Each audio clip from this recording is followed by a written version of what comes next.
जय हिंद दोस्तों, स्वागत है एक बार फिर से आप सभी का जीएस इन हिंदी पर। जैसे कि आप सभी को पता है, यहाँ पर हम लोग एडिटेरिया 7500 प्लस प्रैक्टिस बुक से क्वेश्चन को सॉल्व कर रहे हैं। याद रखें, यह सभी एमसीक्यू ऑल स्टेट पीसीएस के साथ साथ Bihar SSC, CGL 4, BPSC, AEDO, SSC, railways इत्यादि के लिए इम्पोर्टेंट है।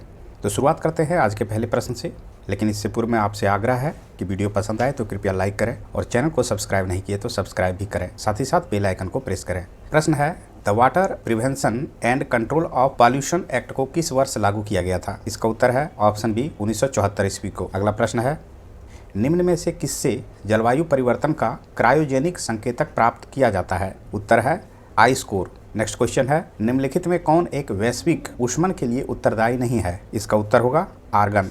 बाकी बात मीथेन, CO2 और जलवाष्प जो है वो क्या है, तो वैश्विक ऊष्मन के लिए उत्तरदायी कारक है। प्रश्न है, किसी प्रजाति को विलुप्त माना जा सकता है जब वह अपने प्राकृतिक आवास में नहीं देखी गई है? कितने वर्षों तक? तो इसका उत्तर होगा 50 वर्षों तक। नेक्स्ट क्वेश्चन है, भारत में गिद्धों की संख्या में कमी का प्रमुख कारण क्या है? इसका उत्तर है जानवरों को डिक्लोफिनेक दवा देना। याद रखें, डिक्लोफिनेक दवा क्या है, तो यह एक दर्द निवारक और सूजन रोधी दवा है जिसे अंग्रेजी में NSAID मेडिसिन कहते हैं। इसका उपयोग खास करके सुअरों में और मवेशियों में किया जाता है, और जिस मवेशी का इलाज डाइक्लोफिनेक से किया जाता है और किसी कारणवश उसकी मृत्यु हो जाती है तो उसके सब खाने से गिद्धों में किडनी फेलियर और मौत हो जाती है। यही कारण है गिद्धों की आबादी में भारी गिरावट आई है। तो अब सवाल ये भी होता है कि डिक्लोफिनेक के जगह पे वेटनरी डॉक्टर कौन सा दवा इस्तेमाल करने की सलाह देता है? तो अब डाइक्लोफिनेक के जगह मेलॉक्सिकैम नामक दवा जानवरों में इलाज के दौरान दिया जाता है ताकि इसका दुष्प्रभाव गिद्धों में ना हो। आगे बढ़ते हैं। प्रश्न है, सूची 1 का मिलान सूची 2 से करें। इसका सही उत्तर है ऑप्शन ए, तांबा और निकल का सही मिलान होगा ऑन्टेरियो से। क्रोमाइट और प्लेटिनियम दक्षिण अफ्रीका से निकाला जाता है। फॉस्फेट का सही मिलान होगा अल्जीरिया। और चूना पत्थर कहां से निकाला जाता है? तो कॉकेकस पर्वत से निकाला जाता है, जो कि रसिया, जॉर्जिया, अर्मेनिया और अजरबैजान को ये कवर करता है। प्रश्न है, ज्वालामुखी उद्गार यानी कि वोल्केनिक इरप्शन नहीं होते हैं? तो सही उत्तर इसका है बाल्टिक सागर में। बाकी बात, कैरेबियन सागर, काला सागर और कैस्पियन सागर में ज्वालामुखी का उद्गार अक्सर होते रहता है। नेक्स्ट क्वेश्चन है, निम्नलिखित कथनों पर विचार करें। उपर्युक्त में से कौन सा कथन सही है ये बताना है। 8 का उत्तर है ऑप्शन सी, 1 और 2 दोनों सत्य है। पहला है, जब मिट्टी सूख जाती है तो पौधों की कार्बन डाइऑक्साइड सोखने की क्षमता कम हो जाती है। दूसरा है, मिट्टी के तापमान में वृद्धि के साथ सूखी मिट्टी में सूक्ष्म जीव अधिक उत्पादक हो जाते हैं। तो इस प्रकार से पहला और दूसरा दोनों सत्य है। नेक्स्ट है, पृथ्वी घूमती है। इसका उत्तर होगा 4 मिनट में 1 डिग्री। नेक्स्ट है, ब्यूफोर्ट स्केल किसका मापक है? 10 का उत्तर है ऑप्शन सी, पवन वेग का। अगला प्रश्न है कि भारत के प्रमुख अंतर्राज्यीय जल विवाद के संबंध में कौन से कथन सुमेलित हैं? यानी कि इंटर स्टेट वाटर डिस्प्यूट से संबंधित यहाँ पर हमें बताना है।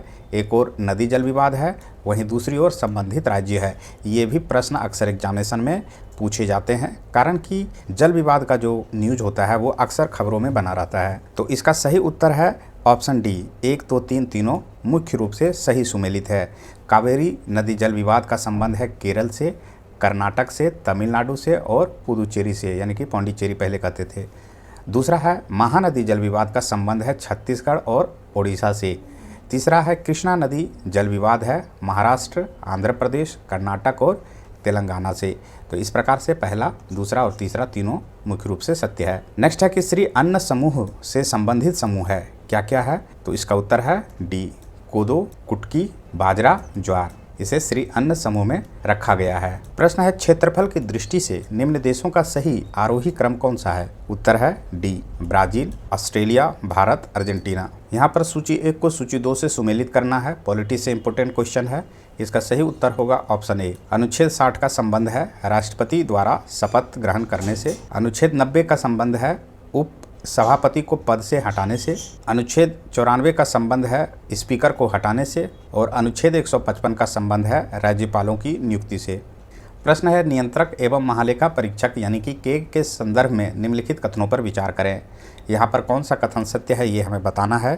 तो 15 का उत्तर है ऑप्शन सी, जिसमें से 1 और 3 को सत्य माना गया है। कैग का प्रावधान संविधान के भाग 5 में वर्णित है। यह कथन सत्य है।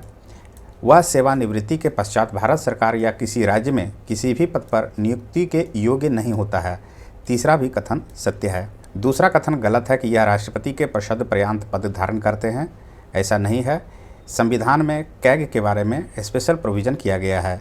प्रश्न है, संसदीय व्यवस्था वाली सरकार वह होती है जिसमें, उत्तर होगा ऑप्शन बी, सरकार संसद के प्रति उत्तरदायी होती है और उसके द्वारा हटाई जा सकती है। प्रश्न है, किसने नेहरू, पटेल, प्रसाद और आज़ाद को संविधान सभा के अंदर की कुलीन तंत्र कहा था? इसका उत्तर है जी ऑस्टिन ने। प्रश्न है, भारत की प्रभुता, एकता और अखंडता की रक्षा करें और उसे अक्षुण्ण बनाए रखें, यह उपबंध किस में किया गया? उत्तर होगा मूल कर्तव्य में। प्रश्न है, भारतीय प्रोटोकॉल के अनुसार निम्नलिखित में कौन वरीयता क्रम में सर्वोच्च स्थान पर है? इसका उत्तर होगा ऑप्शन सी, अपने राज्य के भीतर राज्यपाल। प्रश्न है, भारत के संविधान में संघ की राजभाषा को अंग्रेजी से हिंदी में बदलने के लिए कितनी संक्रमण अवधि प्रदान की गई है? इसका उत्तर है 15 वर्ष।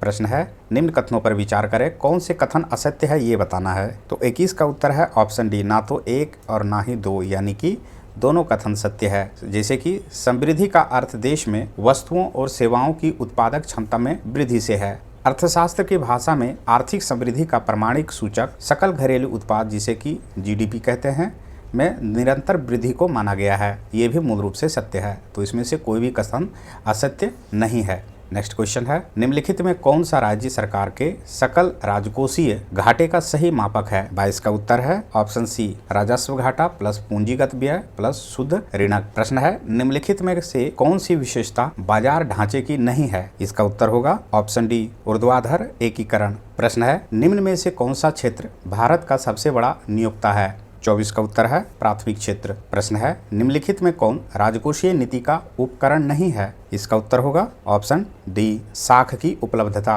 नेक्स्ट है, भारत की वर्तमान मुद्रा प्रणाली किस पर आधारित है? 26 का उत्तर है ऑप्शन बी, न्यूनतम रिजर्व प्रणाली पर। प्रश्न है, वॉशिंग सोडा के एक अणु में जल के कितने अणु मौजूद होते हैं? 27 का उत्तर है ऑप्शन डी, 10। प्रश्न है, कपूर तथा अमोनियम क्लोराइड के संदर्भ में सही कथन का चयन करें। 28 का उत्तर है ऑप्शन सी, दोनों ऊर्ध्वपातन से गुजरते हैं। प्रश्न है, निम्न में से कौन कार्बन का अपरूप नहीं है? 29 का उत्तर है डी, फ्लोरीन। बाकी बात फुलरीन, हीरा और ग्रेफाइट ये सभी क्या है? तो कार्बन के अपरूप हैं। प्रश्न है, निम्न में किस धातु को मोम में रखा जाता है? उत्तर है लिथियम। प्रश्न है, नाइट्रेट उर्वरकों के अधिक प्रयोग से बच्चों में कौन सा रोग होता है? उत्तर है मेथेमोग्लोबिनेमिया। याद रखें, मेथेमोग्लोबिनेमिया क्या है? तो यह एक प्रकार से ब्लड डिजीज है जहां हीमोग्लोबिन जो ऑक्सीजन ले जाता है एक ऐसे रूप यानी कि मेथोग्लोबिन में बदल जाता है जो ऑक्सीजन को शरीर के ऊतकों तक नहीं पहुंचा पाता और इससे बच्चों में बीमारी उत्पन्न होती है जिसे कि ब्लू बेबी सिंड्रोम कहते हैं। इससे होने वाली बीमारी को याद रखना है, ब्लू बेबी सिंड्रोम। अगला प्रश्न है, यदि मलजल का पूर्णतः ऑक्सीकरण कर दिया जाए तो नाइट्रोजन का स्वरूप क्या हो जाएगा? 32 का उत्तर है ऑप्शन डी, नाइट्रेट। नेक्स्ट है, ग्लूकोज ग्रहण करने में इंसुलिन के अत्यधिक प्रभाव को संपादित करने के लिए कौन सूक्ष्म तत्व की आवश्यकता होता है? 33 का उत्तर है ऑप्शन बी, क्रोमियम। प्रश्न है, बाह्य कर्ण का कठोर लचीला भाग किसका बना होता है? उत्तर है उपास्थि का। प्रश्न है, निम्न में किसमें पुनर्जन्म की शक्ति यानी कि पावर ऑफ रीजनरेशन सबसे कम होता है? 35 का उत्तर है ऑप्शन बी, मस्तिष्क कोशिकाओं का। प्रश्न है, निम्न में कौन एक कोशिकीय जीव का उदाहरण है? 36 का उत्तर है ऑप्शन बी, अमीबा। अगला प्रश्न है, किसी जीव की अनुवांशिक संरचना कहलाती है? क्या कहलाती है? तो उत्तर होगा जीनोटाइप। प्रश्न है, कोशिकाओं में गैसीय विनियमन किसके द्वारा होता है? 38 का उत्तर है विसरण के द्वारा। प्रश्न है, पाचन तंत्र के किस अंग की आकृति अंग्रेजी वर्णमाला के अक्षर जे के समरूप होती है? 39 का उत्तर है बी, आमाशय। अगला प्रश्न है, निम्न में कौन सा ग्रेगर मेंडल के वंशानुगति सिद्धांत के अंतर्गत नहीं आता है? 40 का उत्तर है सी, बायोपिक्स का सिद्धांत। बाकी बात पृथक्करण का सिद्धांत, प्रभुत्व का सिद्धांत और वर्गीकरण का सिद्धांत जुड़ा हुआ है ग्रेगर मेंडल के वंशानुगति सिद्धांत से। प्रश्न है, श्वसन के पहले चरण में ग्लूकोज का किस में विखंडन होता है? 41 का उत्तर है ए, पायरुवेट्स में। प्रश्न है, निम्न में कौन सी आकृति एक सामान्य मनुष्य द्वारा सुनी जा सकती है? फिजिक्स से महत्वपूर्ण क्वेश्चन है। उत्तर है 20 किलोहर्ट्ज। प्रश्न है, निम्नलिखित में से उत्तर पूर्वी भारत का नवपाषाणकालीन स्थल कौन सा है? तो कूट के माध्यम से यहाँ पर हमें सही उत्तर बताना है। इसका उत्तर होगा केवल 3, जिसमें से सरुतरु को सही माना गया है। अगला प्रश्न है, निम्नलिखित में से कौन सा एक नगर सिंधु सभ्यता में पश्चिमी एशिया के साथ समुद्री व्यापार से संबंधित था? 44 का उत्तर है सी, लोथल। लोथल कहाँ है आपको कमेंट बॉक्स में बताना है। प्रश्न है, कन्हेरी गुफाएं किस धर्म से जुड़ी हुई है? 45 का उत्तर है बौद्ध। प्रश्न है, ईरानी यात्री अब्दुल लतीफ़ किस मुग़ल शासक के शासनकाल में बिहार आया था? 46 का उत्तर होगा ऑप्शन ए, अकबर के शासनकाल में। अगला प्रश्न है, निम्नलिखित में से किसने तिलक के देहवासन पर कहा था, मेरा सबसे मजबूत बचाव चला गया? इसका उत्तर होगा महात्मा गांधी।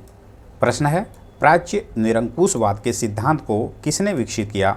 इसका उत्तर होगा मॉन्टेस्क्यू ने। अगला प्रश्न है, दस्तान ए अमीर हजमा का चित्रांकन किसके द्वारा किया गया? इसका उत्तर होगा मीर सैयद अली के द्वारा।